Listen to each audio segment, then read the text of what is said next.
Halo Sobat Bawaslu, pada video kali ini kami akan menjelaskan tentang tata cara pendaftaran dan registrasi permohonan sengketa pemilihan.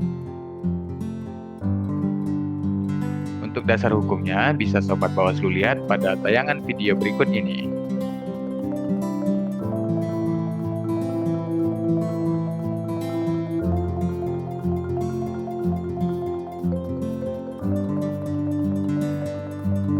Akan kami jelaskan, sengketa pemilihan meliputi yang pertama, sengketa antar peserta pemilihan. Yang kedua, ada sengketa antara peserta pemilihan dengan penyelenggara pemilihan. Sengketa pemilihan dapat disebabkan oleh dua objek, yaitu SK atau berita acara KPU yang menyebabkan hak peserta pemilihan yang dirugikan. Yang kedua, ada tindakan peserta pemilihan yang menyebabkan hak peserta pemilihan lainnya dirugikan. Pemohon dalam sengketa terdiri atas dua jenis pihak, yaitu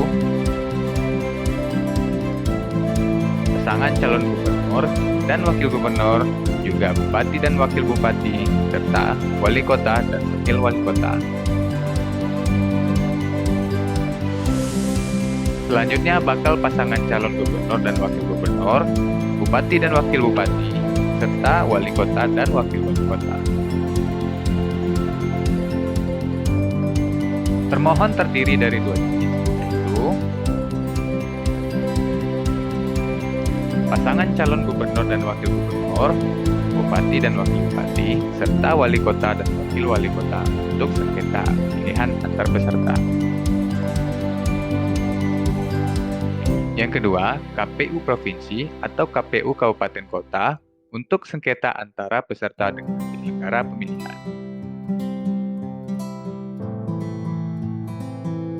Ada dua cara peserta pemilihan mendaftarkan permohonan penyelesaian sengketa. Yang pertama, Sobat Bawaslu bisa langsung datang ke loket penerimaan permohonan sengketa di Sekretariat Bawaslu Provinsi atau Bawaslu Kabupaten Kota. Yang kedua, secara tidak langsung, yaitu melalui laman Sistem Informasi Penyelesaian Sengketa atau yang disingkat dengan SIPS.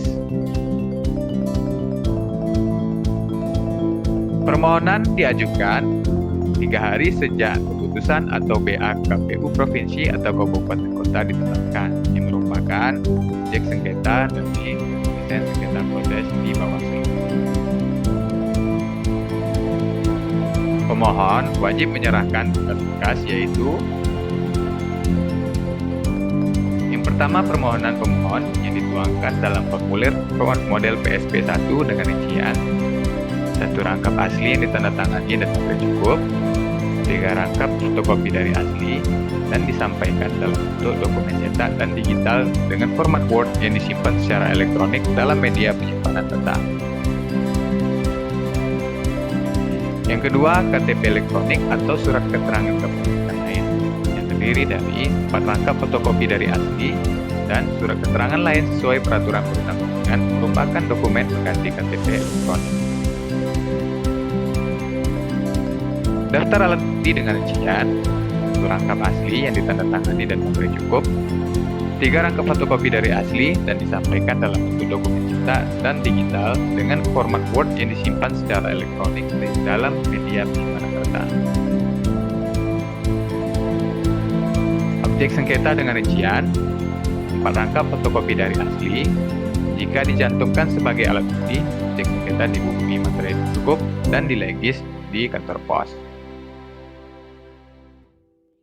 Yang kelima, ada alat bukti dengan rincian 1 rangkap dihubungi materai cukup dan dilegis di kantor pos. Selanjutnya, 3 rangkap fotokopi dari asli. Selanjutnya akan kami jelaskan dokumen tambahan jika pemohon didampingi atau diwakili oleh kuasa hukum. Yang pertama, surat kuasa khusus dengan rincian 1 rangkap asli yang ditandatangani dan materai cukup. Selanjutnya, 3 rangkap fotokopi dari asli. Yang Yang kedua, kartu tanda advokat yang masih berlaku terdiri dari 4 rangkap fotokopi dari asli. Yang ketiga, ada berita acara sumpah yang dikeluarkan oleh Pengadilan Tinggi dengan rincian 4 rangkap fotokopi dari asli. Yang terakhir yaitu KTP elektronik atau surat keterangan kependudukan lain yang terdiri dari 4 rangkap fotokopi dari asli dan surat keterangan lain sesuai peraturan perundang-undangan yang merupakan dokumen pengganti KTP elektronik. Selanjutnya, permohonan diverifikasi secara formil dan material. Hasil verifikasi akan disampaikan 2 hari sejak dokumen permohonan diterima kepada pemohon. Jika hasil verifikasi menyatakan dokumen belum lengkap, pemohon menyampaikan perbaikan paling lama 3 hari sejak pemberitaan diterima pemohon.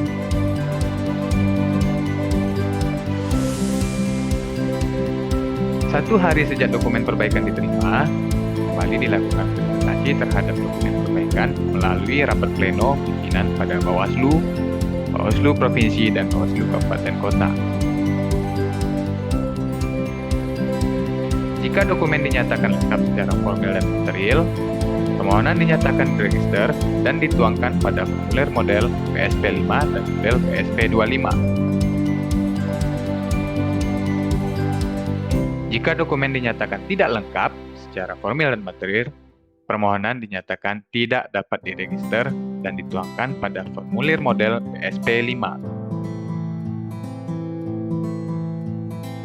Bagi permohonan yang diterima dan diregistrasi, maka tahapan selanjutnya akan dilakukan musyawarah secara tertutup, dan apabila tidak tercapai kesepakatan, akan dilakukan musyawarah secara terbuka dan akan diakhiri dengan putusan yang dikeluarkan oleh Bawaslu Provinsi atau Bawaslu Kabupaten Kota. Terima kasih, semoga video ini bermanfaat. Bersama rakyat, awasi pemilu. Bersama Bawaslu, tegakkan keadilan pemilu.